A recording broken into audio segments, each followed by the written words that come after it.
Praise అలాడ్ mummy డాడీకి praise అలాడ్. నా సాక్ష్యం ఏంటంటే మమ్మీ, నేను 50 డేస్కి మొన్న 2 డేస్ నేను 50 అక్కడ బెల్లంపల్లికి వచ్చిన మమ్మీ.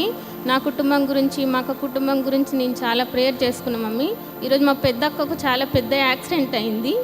అయితే దేవుడు చాలా కాపాడిండు. ఈరోజు నా ప్రేయర్ వల్లనే నా ప్రార్థన దేవుడు ఆలకించిండు.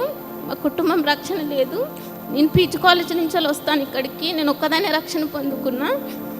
అయితే ఈరోజు మా అక్కకి ఏ ఆటంకం లేకుంటే చిన్న చిన్న గాయాలతోనే బయటపడ్డది. బైక్ నుంచి స్టిప్ అయి చాలా దూరంకి వెళ్ళి ఎగిరి పడిపోయింది. దేవుడు కాపాడి మా అక్కని. ప్రైజ్ లార్డ్ తల్లి, ఇంకా అట్లనే ప్రార్థనలో దేవునికి నమ్మకంగా ఉండు. నిన్ను బట్టి నీ కుటుంబాన్ని దేవుడు